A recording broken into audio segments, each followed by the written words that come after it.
At 12 a.m. on the 1st of October 1960, Lieutenant David Ejor, who later became the Chief of Army Staff, had the honor of commanding the guard at the flag-raising ceremony, where the British Union Jack was lowered and the green-white-green flag of a newly independent Nigeria was raised, signaling a new dawn for Africa's most populous country. You've seen a little of the variety of Nigerian life. The job of holding the country together falls on four men. The Sardana of Sokoto on the left, Premier of the North, a commanding figure in any company. From the east, Dr. Azikiwe, pioneer nationalist, soon to be Governor General. From the west, Chief Awolowo, opposition leader in the federal parliament. And the cornerstone of unity, the federal Prime Minister, Alhaji Sir Abubakar Tafawa Balewa, a northerner trusted by all. Independence Date was time for the tail end of the Lagos rainy season.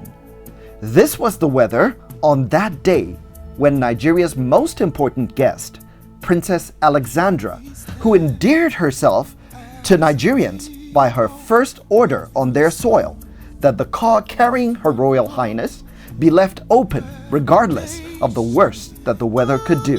The sky, however, cleared just in time for the parade.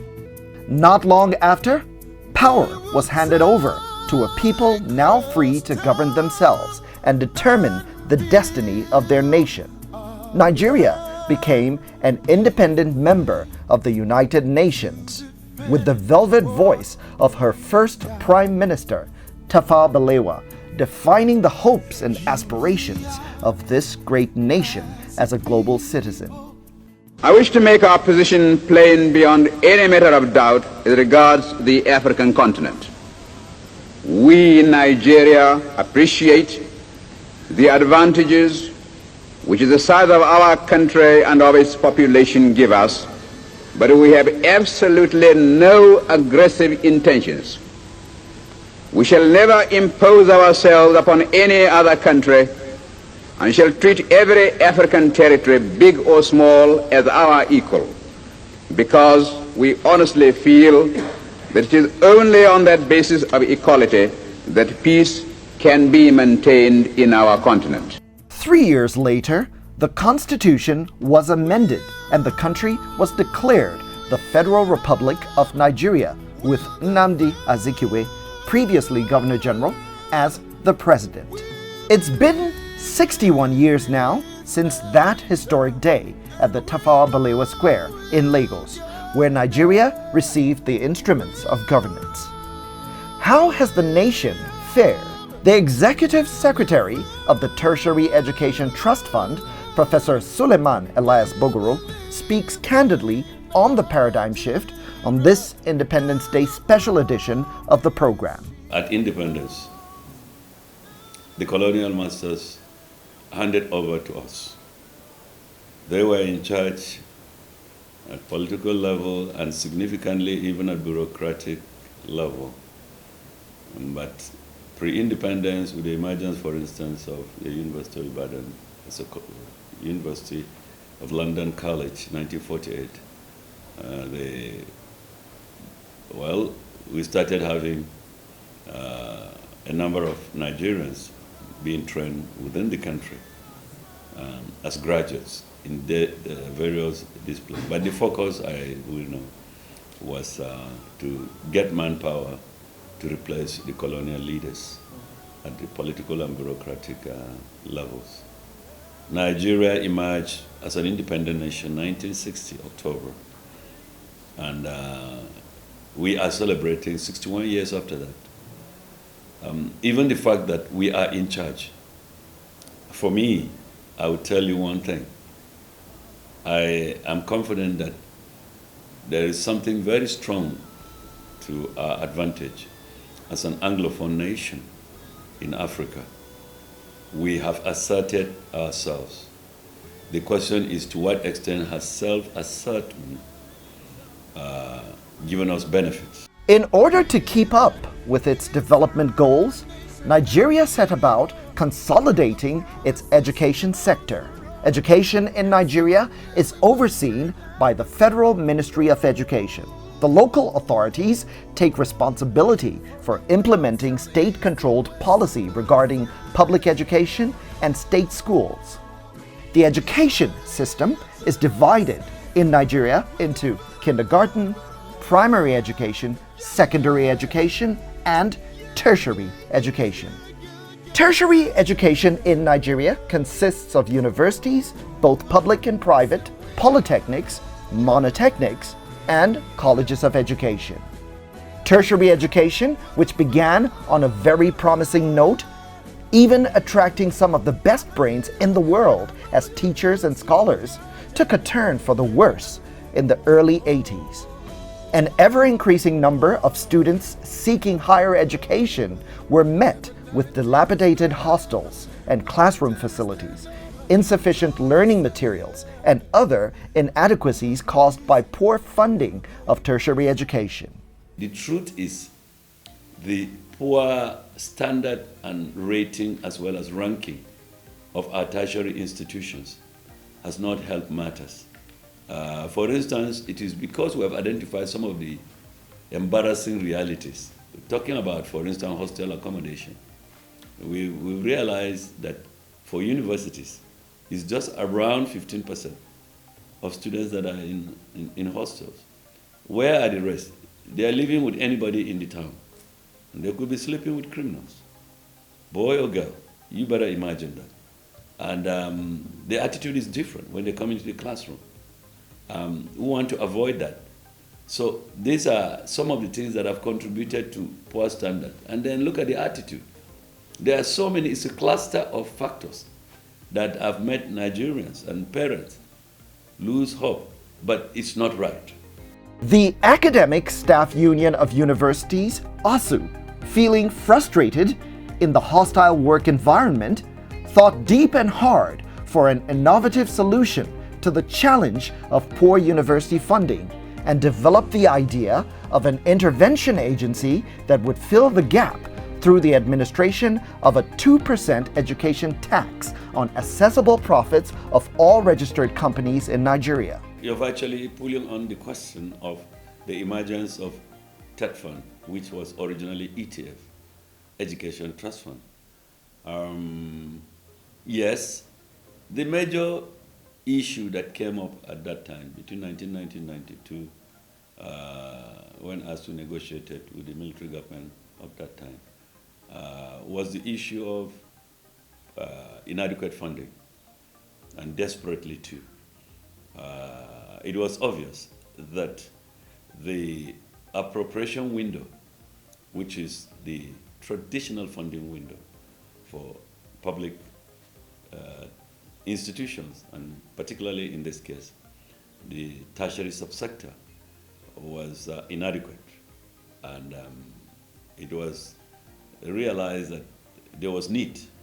And in concert with government, as we negotiated and got government to agree that a non-appropriation funding window be created. Because I still remember that time, ASU had said, hey, we have a number of multinationals. They're taking all our money, especially from the oil companies, etc., even the banks and a number of big-time companies, that they're taking so much from the country. And we don't seem to realize that we have the right to ask that a certain proportion of the huge profits they are turning out should be committed to education tax. And why not? For the purpose of assisting as an intervention funding window, the traditional funding through the appropriation. That was the idea. And obviously, it was an innovative one, very creative thinking that has paid the nation well. Today, you know it. You go out there, and people are saying, but for TETFund, but for TETFund.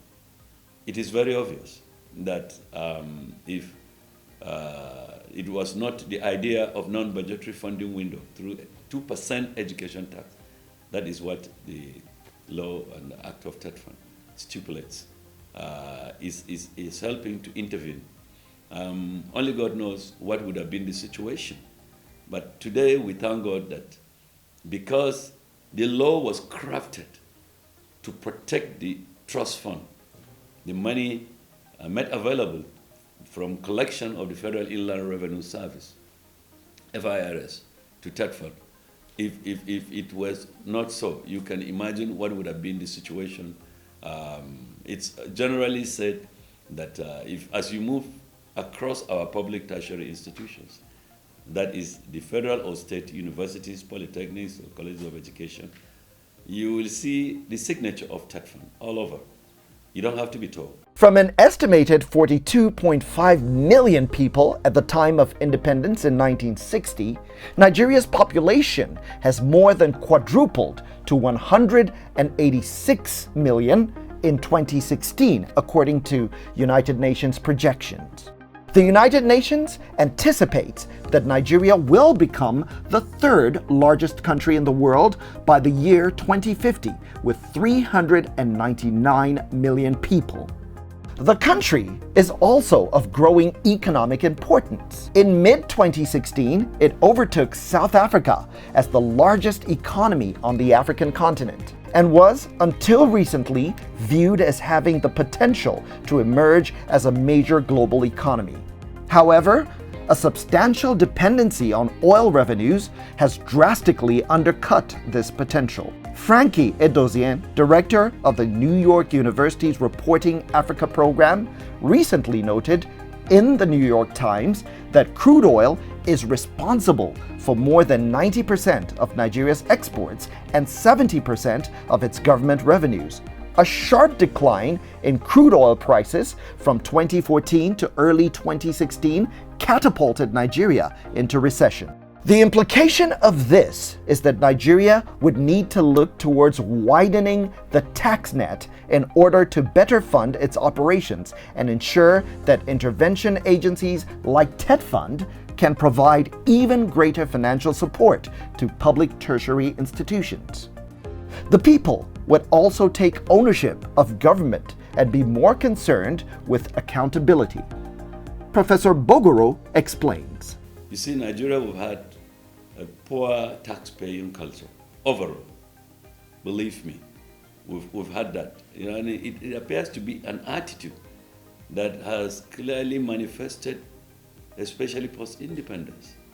We recall that a number of aspects of governance were sustained through tax payment pre-independence and even immediately after independence. But along the line, tax evasion, tax avoidance have become very unfortunate negative references about us as a people. And entities, corporate organizations, call it, that are turning out huge profits. Profits in some cases in excess of 50%, anticipated rates.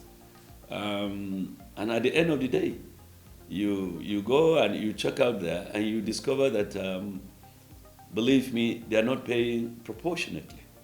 And that is very disturbing, not only for the purpose of the 2% of TETFund tax, education tax that we expect from them, but overall, some of us know it as a matter of fact. It's out there in public discourse that people pay tax. But I know sometimes the fear, some people call it cynicism, others call it fear of some Nigerians, that there's no guarantee that the tax being collected for whatever purpose is being applied rightly. For me, it will amount to losing faith in ourselves. The taxes can be collected, and then let's demand for appropriate application of those, just like for us in TETFund. We welcome criticism and observations in terms of some of the things that we're doing out there. We engage stakeholders, and where there are very responsible criticism about specific intervention areas, we have corrected ourselves, and that's what it should be in the larger space called Nigeria. TETFund was born and has played a pivotal role in the rise of the global ranking of Nigerian universities. I was in UI October last year. I went to review, inspect, and see things for myself. And a few days earlier, the University of Ibadan, the Webmetrics is just one of those platforms for assessing universities. The higher education, Times Higher Education, is definitely the most cited. And I can confirm to you that in that context, University of Ibadan emerged the top 500, not even 1,000. The Vice Chancellor was very clear. He announced it publicly in the presence of his management and my own team that University of Ibadan has hit the first 500. There was a time that we were struggling to have one Nigerian university, at most two, in the top 2,000 in the world. Where we have scaled over that. And I still recall he had said, he turned over to me and said, to a significant extent, it is the intervention of TETFund that has contributed to University of Ibadan scaling up. There was a time we were in the top 2,000. We moved into the top 1,000 since 2015, and now we're in the top 500. With the high success rate of TETFund interventions, especially in the area of infrastructure, Professor Bogoro introduced a pivot towards research and development rooted firmly in his belief that you cannot build a better educational system without building a better faculty and investing in the improvement of the content component of higher learning. I want to say this. It is not just visibility, for God's sake. There is what I call the content. And for the content for ranking universities, what are those things? Quality of faculty. In other words, the personnel, the lecturers. Their quality is fundamental. And don't forget that TETFund, when TETFund started applying its funds for academic staff training and development, a key area was to improve on the percent number of PhD holders in the university system that about 8-9 years ago was just 40%. But by 2015, 2-3 years after TETFund had intervened, the percentage had moved to 60%, 2015. And as I talk to you now, most of the first, second generation universities are in the region of 70 to 99%, if I'll put it that way. I think some of the first generation universities are almost actually 100% PhD.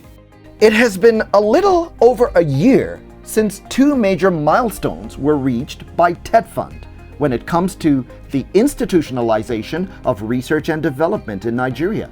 TETFund has since successfully launched 12 pioneer centers of excellence in 12 first and second generation universities, as well as a standing committee on research and development, which is working to midwife the National Foundation for R&D. We were intervening and providing mainly physical infrastructure.